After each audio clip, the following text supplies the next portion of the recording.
Hey, it's your friendly neighborhood puppy chaser. Today we're taking an in-depth look at the rabies virus, symptoms, statistics, preventions, and protocols. Now, we've all been scarred for life by the heartbreaking story of Old Yeller, so I'm sure you have a decent understanding of this virus. But let's go ahead and start from the beginning anyway. There could be some information you didn't know. Rabies is a zoonotic disease, meaning humans can get it from our animal counterparts. Transmission is through direct contact of open wounds and mucous membranes. These are the only routes of exposure, as the virus cannot penetrate intact skin, and the only way to contract this virus is via the saliva of an infected animal, most commonly through a bite. You cannot get rabies by petting an infected animal or coming in contact with its blood, urine, or feces. There are actually different variants of the rabies virus: bat, raccoon, fox, skunk, and canine, to name a few. Each of these species has its own unique strand of the rabies virus. They are considered to be reservoir hosts, which means the virus is primarily dependent on them for survival. To paraphrase, the virus typically spreads within its own species until a member of that species infects another animal. Rabies viruses can jump species through vectors, the animal that bites another. In the United States, the canine variant has been completely eradicated through rabies control and prevention. What that means is dogs are no longer a primary host for a rabies virus. They can still contract a strain from another animal, but they are not an original source. Unfortunately, this is not true everywhere. Dogs are considered a major threat to public health across the globe, but especially in African countries. Here's a map to show where certain reservoir species are most common.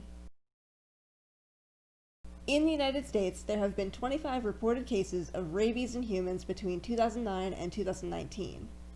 Only 2 people who have contracted the virus survived. 7 were exposed outside of the United States. Did you know 80% of human exposures to rabies are due to bats? Bats can bite you without you even knowing it, so it is very important to test a bat for the virus if you wake up to find one in your house. So how does this virus work? An animal is bitten by a rabid animal. Rabies virus from the infected saliva enters the wound. Rabies virus travels through the nerves to the spinal cord and brain. This process can last approximately 3 to 12 weeks. The animal has no signs of illness during this time. When it reaches the brain, the virus multiplies rapidly and passes to the salivary glands.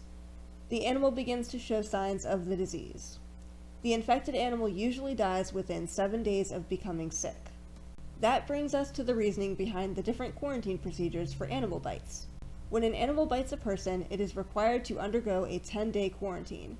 This is largely due to the assumption that the animal bit because it is showing symptoms of the virus. As you know, once symptoms present, the animal has about a week left to live.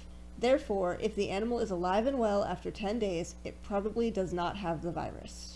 In the case of wildlife, these animals are always sent in for testing, as it is impractical to place them under quarantine. Should that animal evade capture, it is highly recommended the person receive post-exposure vaccinations. Fun fact: opossums usually don't carry the rabies virus as their body temperature is too low. What about animal on animal? Unlike with human exposure cases, we're more focused on the victim animal in these cases. If both animals have a current rabies vaccine, there's typically no reason to quarantine.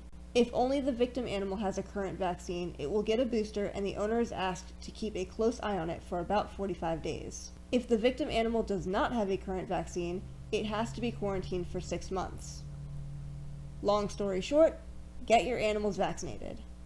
Rabies presents in 2 forms, which can be individually experienced or switch off: rage rabies and dumb rabies. The first is when the animal experiences bouts of aggression and is the one most people associate with the virus. Once the animal is nearing the end stages of the virus, they will experience neurological symptoms which present as seizures, circling, and stumbling. Contrary to popular belief, frothing or foaming at the mouth is not a common sign of rabies. It can certainly happen when the salivary glands become overactive, but it is not as obvious as the movies would like you to believe. The symptoms of rabies are very similar to the end stages of the distemper virus, and can often be difficult to tell which virus the animal is suffering from. Testing is always required to confirm if it is rabies. Distemper is not transmittable to humans. Here is a symptoms comparison chart to the distemper virus. As you can see, the key differences are rabies will present as agitation and bouts of aggression, whereas distemper will present as lethargy and paralysis. Both of these viruses are fatal. The following videos demonstrate the two forms of the rabies virus and also show you what the signs of distemper look like for comparison. They may be difficult for some viewers, so please be advised. Symptoms of these viruses are not pretty and can be hard to watch, so keep that in mind going forward.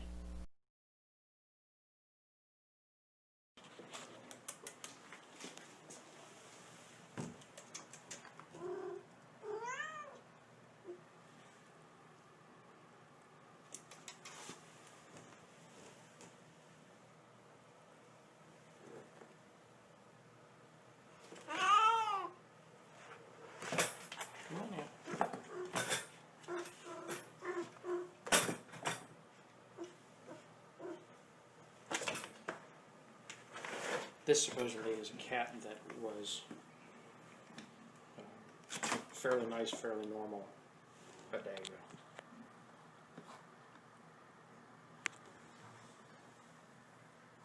Got the carrier?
That's what he was doing before, Matt. Yeah, now he's gonna like double almost over backwards. I got a hold of DNR. They're supposed to call me back. Well, Pam got a hold of DNR earlier, and they wouldn't. They told her to call somebody. Who? Yeah, who? So, yeah, that's Rabies. See, if it wasn't so damn close to those cars. Yeah. Now he'll start going in circles again, but he's having a seizure. Is what's going on? Yeah. Yeah. He came right at me a little while ago, Matt. I mean, see, if you look. Look at him licking. Well, it's not that. It's his tongue. I know. And he's peeing everywhere too. You can smell that too.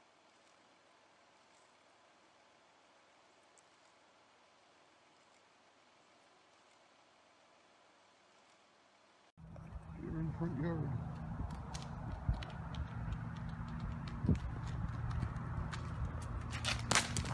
He does not look good.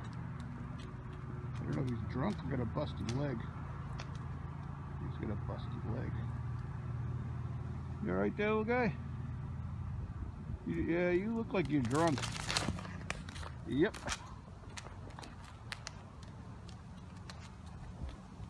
Go into the woods. You got some illness.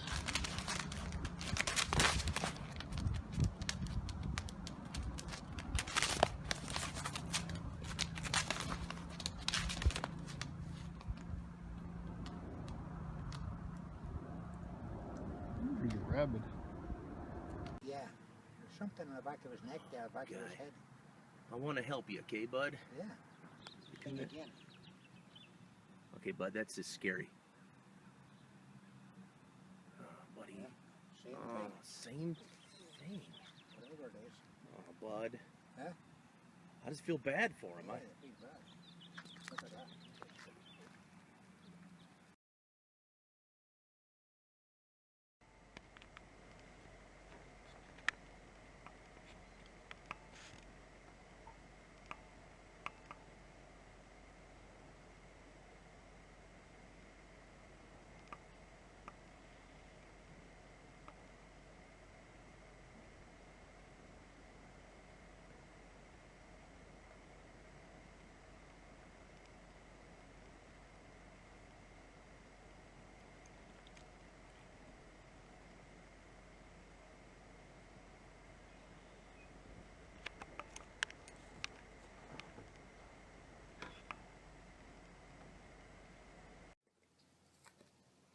What's wrong?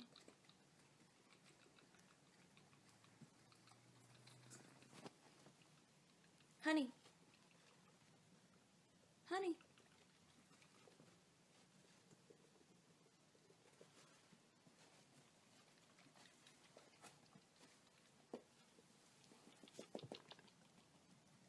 What's wrong? You okay? You okay now?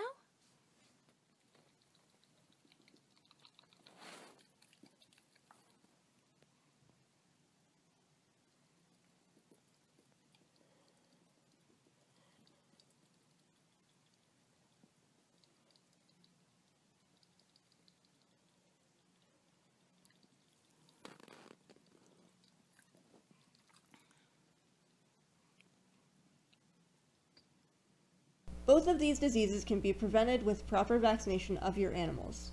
Rabies and distemper are core vaccines. In the US, it is required by law that all dogs, cats, and ferrets receive the rabies vaccine after 4 months of age. Distemper, while optional, is highly recommended. As you saw, horses and other mammals can also be exposed, so it is a good idea to vaccinate your livestock as well. People need only get the rabies vaccination series for 2 reasons.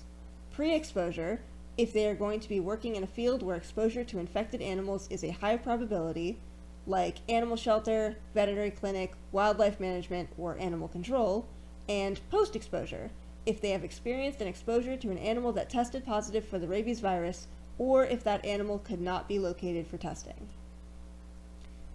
Alright guys, that's the long and short of it. Mostly long. Was there anything you didn't know? Did anything surprise you? Comment your thoughts below. For now, this is ACO Twiggy calling 10-7 until next time.